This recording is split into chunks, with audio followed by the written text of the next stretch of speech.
Right. ఆయన బాధ్యత కలిగిన సీఎం, రాష్ట్రాన్ని పాలిస్తున్న నాయకుడు, ప్రజలకు జవాబుదారీగా ఉండాలి, సంయమనం పాటించాలి. కానీ ఆయన మాటలు బూమ్రంగ్ అవుతున్నాయి. సొంత పార్టీ నేతల్లోనే విసుగు పుట్టిస్తున్నాయి. రాజకీయంగా ఎనుముల మాటలు మంటలు పుట్టిస్తున్నాయి. తెలంగాణ ముఖ్యమంత్రి రేవంత్ వివాదాస్పద కామెంట్లు పొలిటికల్ గా సునామీ సృష్టిస్తున్నాయి. మాజీ సీఎం కేసీఆర్ పై పరోక్షంగా నోరు పారేసుకున్నారు రేవంత్. స్ట్రెచర్ ఉందని విర్రవీగిన వాళ్ళు స్ట్రెచర్ మీదకు వెళ్లారని, ఇలాగే వ్యవహరిస్తే మార్చురికి వెళ్తారన్నారు సీఎం. స్ట్రెచర్ ఉందని చెప్పుకోవడం గొప్ప కాదంటూ వ్యాఖ్యలు చేశారు రేవంత్ రెడ్డి.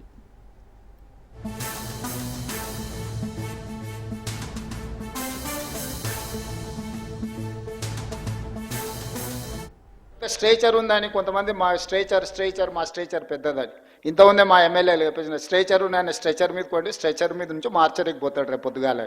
స్ట్రెచర్ అనేది పొజిషన్కి ఉంటుంది, ఇండివిజువల్కి ఉండదు. ఇండివిజువల్ పర్సన్కో ఇండివిజువల్ కాస్ట్కో స్ట్రెచర్ ఉండదు.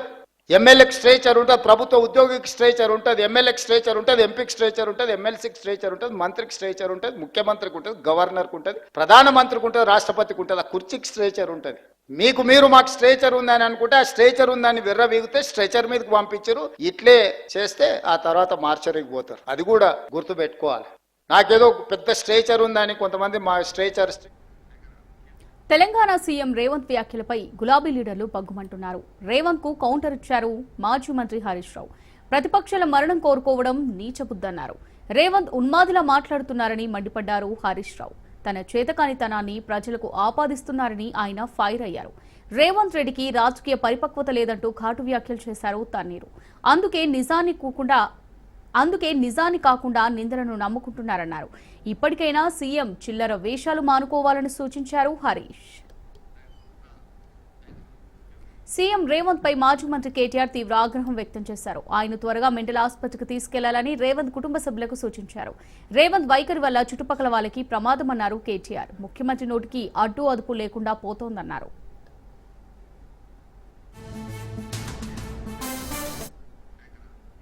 రైట్ గా దీనికి సంబంధించి మరిన్ని డీటెయిల్స్ మా రిపోర్టర్ సైదులు ఫోన్ ద్వారా అందిస్తారు. సైదులు, మరి బీఆర్ఎస్ అధినేత కేసీఆర్ పై సీఎం రేవంత్ రెడ్డి చేసిన వ్యాఖ్యలు ఇప్పుడు పొలిటికల్ గా హీట్ పెంచినట్టుగా తెలుస్తోంది. సో వీటికి సంబంధించిన డీటెయిల్స్ ఏంటి?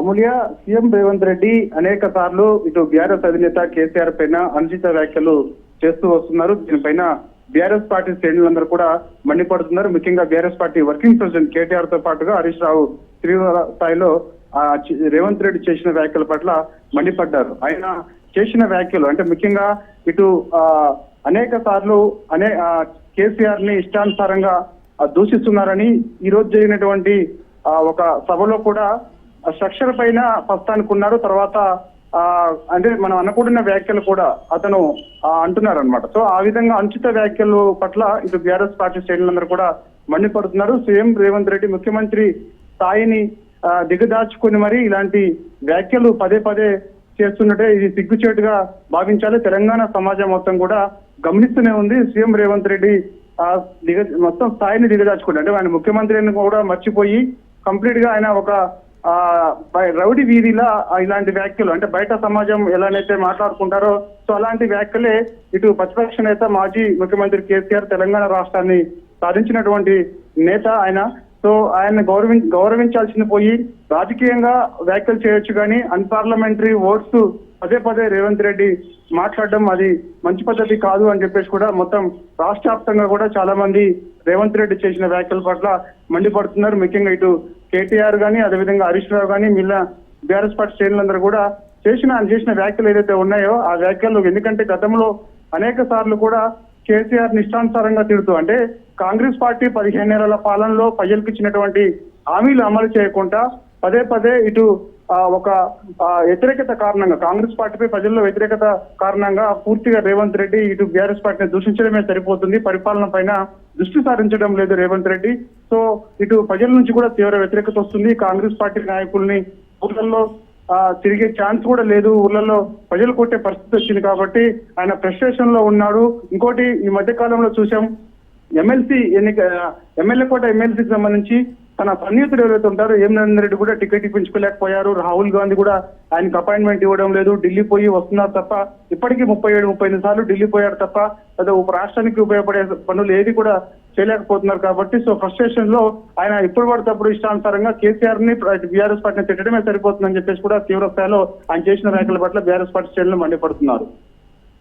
రైట్ సైదులు ఇవే కాదు, ఇప్పుడు చేసిన వ్యాఖ్యలే కాదు, గతంలో చూసుకున్నా కూడా సీఎం రేవంత్ రెడ్డి చేసిన వ్యాఖ్యలు ఏవైతే ఉన్నాయో అవి పొలిటికల్ గా దుమారాన్ని రేపడమే కాదు, తీవ్ర విమర్శలకైతే తాగిచ్చాయి కదా. మరి ఎందుకు అంటే దీని కారణం ఏంటనుకోవచ్చు అంటారు? అది రేవంత్ రెడ్డి ఫ్రస్ట్రేషన్ లోనే ఇలాంటి వ్యాఖ్యలు పదే పదే చేస్తున్నట్టుగా కూడా మొత్తం ఇటు రాజకీయ విశ్లేషకులు కూడా చెప్తూ వస్తున్నారు. ఎందుకంటే సమాజం మొత్తం గమనిస్తూ ఉంది. ఆయన ప్రజలకు అనేక హామీలు ఇచ్చి నెరవేర్చకుండా ఇవాళ ప్రజల్లో వ్యతిరేకత రాగానే ఇట్లా బీఆర్ఎస్ పార్టీని కారణం అని చెప్పేసి కూడా చెప్తున్నారు. అంటే రాష్ట్ర ఆర్థిక బడ్జెట్ కు సంబంధించి కూడా బీఆర్ఎస్ పార్టీ కారణం అని చెప్తున్నారు. అంటే అసలు రాష్ట్ర ఆర్థిక బడ్జెట్ అసలు ఆయన ఆనాడు ఎంత ఉంటుందో ఏందో తెలియకుండానే అవగాహన రాజ్యంతో రాష్ట్ర ప్రజలకు అనేక హామీలు ఇచ్చిన తర్వాత ఇవాళ రాష్ట్ర బడ్జెట్ ప్రతి నెల కూడా 18,000 కోట్లు లేదంటే 18,500 కోట్లు వస్తుంది. దాంట్లో సగం ఇటు ఉద్యోగస్తులకి జీతాలు పోగా మిగిలిన డబ్బులన్నీ కూడా కేసీఆర్ చేసిన అప్పులకు కడుతున్నానని చెప్పేసి అంటే ఇచ్చినటువంటి హామీలు అమలు చేయకుండా పదే పదే ఇలా కేసీఆర్ చేసిన అప్పులకు డబ్బులు మిత్తిలు కడుతున్నామని చెప్పేసి తప్పించుకునే ప్రయత్నం చేస్తున్నారు. ఫ్రస్ట్రేషన్ లో ఉన్నాడు. పూర్తిగా కాంగ్రెస్ పార్టీ పాలన మొత్తం పడచేసింది. రాష్ట్రంలో మొత్తం కూడా కరువు తాండవం విలయం చేస్తుంది కాబట్టి సో అందుకు రేవంత్ రెడ్డి పదే పదే ఇప్పటికీ కేసీఆర్ ఆనాడు ఉద్యమం అంటే ప్రతిపక్ష ఆయన కాంగ్రెస్ పార్టీ వర్కింగ్ ప్రెసిడెంట్ గా పిసిసి అధ్యక్షుడు ఉన్నప్పుడు కూడా ఇలాంటి వ్యాఖ్యలు చేశారు. ఇవాళ మళ్ళా ముఖ్యమంత్రి అయినప్పుడు కూడా ముఖ్యమంత్రి స్థాయిని దిగజార్చుకొని మరి ఇలాంటి వ్యాఖ్యలు చేస్తున్నారు కాబట్టి ప్రజలందరూ కూడా వీటిని గమనిస్తున్నారు. ఖచ్చితంగా రానున్న రోజులలో బుద్ధి చెప్తారని చెప్పేసి కూడా తీవ్ర స్థాయిలో ఇటు బీఆర్ఎస్ పార్టీ శ్రేణులు కానీ అదేవిధంగా ఇటు తెలంగాణ సమాజం కానీ కొద్దిసేపటి క్రితమే ఈయన మన రేవంత్ రెడ్డి చేసిన వ్యాఖ్యల పట్ల ఆ వ్యక్తులు స్పందించినటువంటి కేటీఆర్ గానీ హరీష్ రావు గానీ మిగిలిన నేతలందరూ కూడా మండిపడుతున్నారు. సైదులు మరి ఇప్పుడు ఈ సీఎం రేవంత్ రెడ్డి ఎవరైతే ఉన్నారో ఈ చేసే వ్యాఖ్యలు కానీ ఈ ఈ సభలో మాట్లాడే ఇలాంటి మాటలు కానీ ఇవి పార్టీకి కూడా వ్యతిరేకత తెచ్చే అవకాశం ఉందంటారా? అలాగే రేవంత్ పార్టీలో ఉన్నటువంటి నేతలకు కూడా వీటి వల్ల ఏమన్నా వ్యతిరేకత ఎదురయ్యే అవకాశం ఉందంటారా?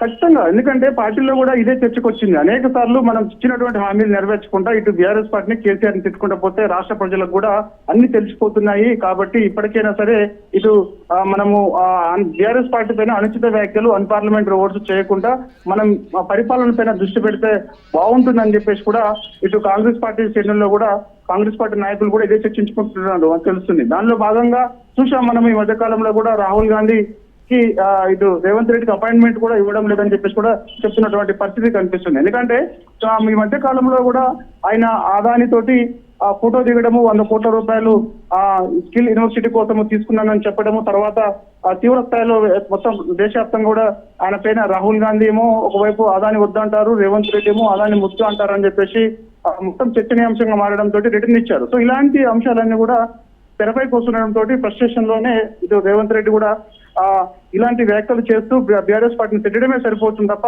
పాలన పైన దృష్టి సారించట్లేదు అంటున్నారు.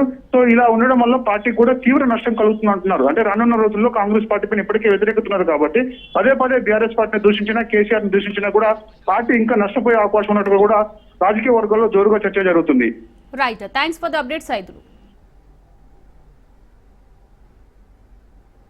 నాకేదో పెద్ద స్ట్రేచర్ ఉందని కొంతమంది మా స్ట్రేచర్ పెద్దదని ఇంత ఉందే మా ఎమ్మెల్యేలు చెప్పేసిన స్ట్రేచర్ నేను స్ట్రెచర్ మీద కొండి స్ట్రెచర్ మీద నుంచి మార్చరికి పోతాడు రేపు పొద్దుగాల.